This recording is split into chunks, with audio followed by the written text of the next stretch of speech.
ভিভোর নতুন খেলোয়াড় মার্কেটে চলে আসছে ভিভো ভি30 লাইট।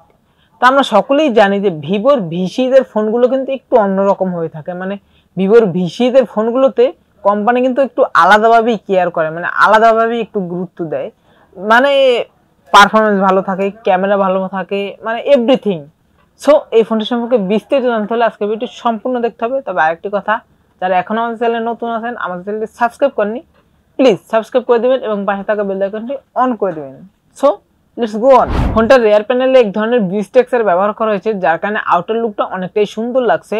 এবং যদি আপনারা এই ফোনটা সানলাইটে নিয়ে যান, মানে সূর্যের আলোতে নিয়ে যান, সূর্যের আলো পড়লে ফোনটার কালারটা কিন্তু চেঞ্জ হয়ে ভাইব্রেট একটি কালার হয়, মানে ভাইব্রেন্ট কালারটি হওয়ার কারণে দেখতে কিন্তু জাস্ট অ্যামেজিং লাগে, মানে অসাধারণ একটি লুক হয়। এবং বডি ফ্রেমটি পলিকার্বনেটের তৈরি এবং সাথে আরও রয়েছে I54 এর সার্টিফিকেশন, যার কারণে টুকটাক ধুলাবালি কিংবা পানির ছিটে ফোটা থেকে রক্ষা পাবে। ফোনটি দুটি কালার ভেরিয়েন্টে পেয়ে যাবেন, একটি হলো ব্রিজ গ্রিন এবং আরেকটি হলো ক্রিস্টাল ব্ল্যাক। এবং সাথে রয়েছে 6.67 ইঞ্চি ডিসপ্লে, থিকনেস 7.95 মিলিমিটার এবং ওয়েট 196 গ্রাম। তবে 196 গ্রাম মানে লাইট ওয়েট হওয়ার কারণে অন হ্যান্ড ফিল অসাধারণ পাবেন, মানে এক হাতে অনায়াসে ব্যবহার করতে পারবেন। যদিও ফোনটির থিকনেসটা যদি একটু বেশিও মনে হয়, তাও কিন্তু বেশি না, মানে অন্যান্য ফোনে দেখবেন 8 মিলিমিটার বা 8-এর বেশিও থাকে, এটা কিন্তু 8-এর নিচে আছে। সো থিকনেসটা খুব একটি বেশি না এবং ওয়েট 196 গ্রাম, মানে লাইট ওয়েট। সো হ্যান্ডফিল তো অসাধারণ পেতেই হবে। ফোনটির রাইট সাইডে রয়েছে একটি ভলিউম মাউন্টেন বাটন এবং একটি পাওয়ার অফ বাটন, এবং লেফট সাইডে কিছুই নেই। এবং উপরে রয়েছে নয়েজ ক্যান্সেলেশন মাইক এবং নিচের দিকে রয়েছে main speaker, primary mic, USB type 3 charging port এবং একটি সিম ট্রি। এবং এই ফোনটির সিকিউরিটির জন্য রয়েছে কিন্তু ইন ডিসপ্লে ফিঙ্গারপ্রিন্ট সেন্সর। তবে ইন ডিসপ্লে ফিঙ্গারপ্রিন্ট সেন্সরটা কিন্তু খুবই ফাস্ট অ্যান্ড অ্যাকুরেট ছিল, মানে টাচ করার সাথে সাথে আনলক হয়ে যাচ্ছিল। এবং ফিঙ্গারপ্রিন্ট সেন্সরটির পজিশনটাও আমার কাছে ঠিকঠাকই মনে হচ্ছিল। এটি একটি 4G ফোন এবং অপারেটিং সিস্টেম হিসেবে রয়েছে অ্যান্ড্রয়েড 14 এবং ইউআই হিসেবে রয়েছে নতুন ইউআই, মানে ফান্টাসিস 14। এবং এই ফোনটিতে কিন্তু মানে এমনি র্যাম তো আছেই, সাথে আরও 8GB ভার্চুয়াল র্যাম ব্যবহার করতে পারবেন। এবং আপনারা সকলেই হয়তো জানেন যে ভার্চুয়াল র্যামটা শুধুমাত্র গেমারদের জন্য প্রয়োজন হয়, মানে যারা লং টাইম গেম প্লে করেন বা টুকটাক গেম প্লে করেন তাদের জন্য ভার্চুয়াল র্যামটা প্রয়োজন হয়। মানে ভার্চুয়াল র্যামটার মূল কাজই হলো মাল্টিটাস্কিং এ সাপোর্ট দেওয়া, মানে যারা গেম প্লে করেন তাদের মাল্টিটাস্কিং তো করাই পড়ে। সো ভার্চুয়াল র্যামটা যদি ব্যবহার করা হয় সেক্ষেত্রে গেমিং স্পিডটা একটু বুস্ট হয়। এবং যারা নর্মাল ইউজ করেন তাদের জন্য ভার্চুয়াল র্যামের কোনো প্রয়োজনই নেই। তবে এই ফোনটির ইউআই কিন্তু একদমই স্মুথ ছিল, মানে ইউআইতে কোনো ধরনের কোনো ফ্রেম ড্রপ ইস্যু বা ল্যাগিং ইস্যু কোনো রকমের কিছু মিলেনি। তবে টুকটাক কিছু ব্লুটুথ অ্যাপস আছে, তবে যে কোনো ইউআইতেই কিন্তু কম বেশি ব্লুটুথ অ্যাপস থাকবো স্বাভাবিক, তবে এগুলো চাইলে আপনারা আনইনস্টল করে দিতে পারবেন। ডিসপ্লে সেকশনে রয়েছে 6.67 ইঞ্চির একটি অ্যামোলেড প্যানেলের ডিসপ্লে এবং সাথে পেয়ে যাচ্ছেন কিন্তু 120Hz রিফ্রেশ রেট। এবং ডিসপ্লে রেজুলেশন হিসেবে রয়েছে 2400x1080 পিক্সেল এবং এই ফোনটিতে পিক্সেল ডেনসিটি হিসেবে রয়েছে কিন্তু 391 ppi এবং পিক ব্রাইটনেস হিসেবে রয়েছে 1800 নিটস পিক ব্রাইটনেস। তবে এই বাজেটে 1800 নিটস পিক ব্রাইটনেস আমি বলবো ঠিকই আছে, মানে তাও ভালো আছে, মানে ঠিক না শুধু ভালো আছে, মানে 1800 নিটস পিক ব্রাইটনেস কিন্তু একদম কম না, ভালোই একটি পিক ব্রাইটনেস দিয়েছে। এবং 1800 নিটস পিক ব্রাইটনেস থাকার কারণে ইনডোরে তো ভালো ব্রাইটনেস পাবেনই, তবে আউটডোরে মানে ডিরেক্ট সানলাইটে নিয়ে গেলেও পিক ব্রাইটনেস তো কোনো ঘাটতিই পাবেন না, মানে ব্রাইটনেসের কোনো ঘাটতিই মিলবে না।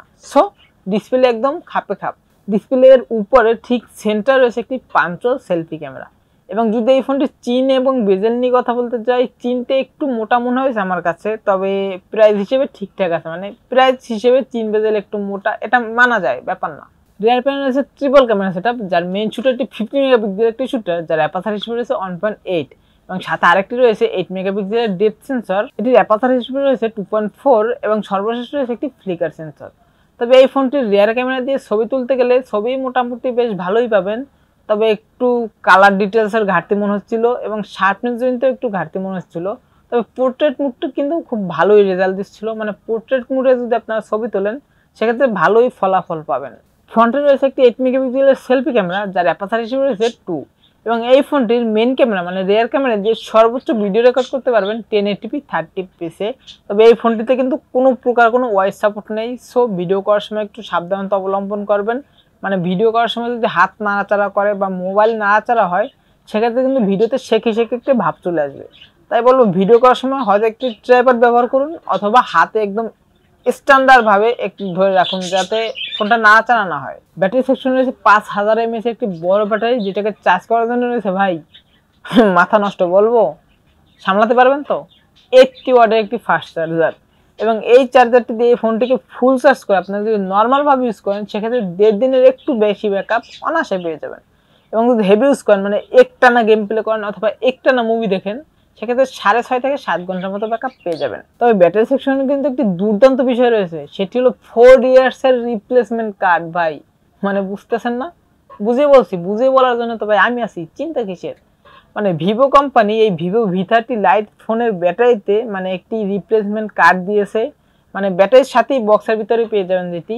মানে এর মানে হলো যে আপনার 4 বছরের ভিতরে ব্যাটারি হেলথ যদি 80%-এর নিচে কমে, মানে আপনি ব্যবহার করার সময় 4 বছরের ভিতরে যদি 80%-এর নিচে ব্যাটারি হেলথ চলে আসে, তাহলে ভিভো কোম্পানি পাল্টে দেবে, মানে ব্যাটারিটি রিপ্লেস করে দিবে। সো এটা কিন্তু আসলে অবাক করা একটি বিষয়। তো ব্যাটারির থেকে আমরা নিশ্চিন্ত, মানে ব্যাটারি দিয়ে নিরাপদ আছি। প্রসেসর হিসেবে রয়েছে স্ন্যাপড্রাগন 685 প্রসেসর, এটি কিন্তু একটু অক্টাকোর প্রসেসর এবং এই প্রসেসরটি 6 ন্যানোমিটার আর্কিটেকচারে বিল্ড করা। ফোনটি একটি ভেরিয়েন্টে মার্কেটে পেয়ে যাবেন 8GB র্যামের সাথে 256GB স্টোরেজ, যার র্যাম টাইপ হিসেবে রয়েছে LPDDR 4X এবং স্টোরেজ টাইপ হিসেবে রয়েছে UFS 2.2, এবং এই ভেরিয়েন্টটির মার্কেটের দাম রাখা হয়েছে 32,999 টাকা। এবং যদি গেমিং নিয়ে কথা বলতে চাই, এই ফোনটি দিয়ে মানে যে কোনো গেম, ফ্রি ফায়ার বলেন, পাবজি বলেন বা ফুটবল বলেন, মিডিয়াম সেটিংসে একদম স্মুথলি প্লে করতে পারবেন। তবে হাই সেটিংসেও প্লে করতে পারবেন, তবে হাই সেটিংসে প্লে করলে ফোনটা হালকা মাঝে মধ্যে একটু ল্যাগ করে, মানে এগুলো লং টাইম গেম প্লে করলে একটু মাঝে মধ্যে একটু ল্যাগ করবে, স্বাভাবিক। তবে মিডিয়াম সেটিংসে যদি গেম প্লে করেন একদম স্মুথ রেজাল্ট পাবেন। ফোনটির ভালো দিক এবং খারাপ দিক নিয়ে যদি কথা বলতে যাই, তাহলে সবার প্রথমেই রয়েছে ফোনটির ডিজাইন। ভাই ফোনটির ডিজাইনটি কিন্তু আসলেই অসাধারণ, মানে আপনার সবার কাছে আশা করি ভালো লাগবে। এবং আপনার কাছে কেমন লেগেছে ডিজাইনটি অবশ্যই কমেন্টে জানিয়ে যাবেন। এবং আরও রয়েছে IP54 এর সার্টিফিকেশন, যার কারণে টুকটাক ধুলাবালি কিংবা পানির ছিটে ফোটায় এই ফোনের কোনো ক্ষয়ক্ষতি হবে না। এবং আরও রয়েছে মানে সর্বশেষ মানে সবচেয়ে বড় বিষয় 4 ইয়ার্সের ব্যাটারি রিপ্লেসমেন্ট কার্ড। ভাই 4 বছরের ভিতরে যদি ব্যাটারি হেলথ 80%-এর নিচে নেমে আসে তাহলে ব্যাটারি কোম্পানি থেকে রিপ্লেসমেন্ট করে দিবে। এবং খারাপ দিক নিয়ে কথা বলতে গেলে সবার প্রথমেই আসে ভাই 4K দেওয়া উচিত ছিল। 4K দিলে ঠিকঠাক হতো, মানে আমরা যদি 4K দিয়ে মেইন ক্যামেরা দিয়ে ভিডিও রেকর্ড করতে পারতাম তাহলে ঠিকঠাক হতো। এবং যদি মেইন ক্যামেরায় ওয়াইস সাপোর্টটা থাকতো তাহলে ঠিক হতো। এবং এই ফোনটির প্রসেসরটি স্ন্যাপড্রাগন 685 না দিয়ে এখানে যদি 695 দিত তাহলে গেমিং করে আরেকটু ভালো মজা পেতাম। সো আজকে ভিডিও ছিল এই পর্যন্তই, দেখাবেন নেক্সট কোনো ভিডিওতে।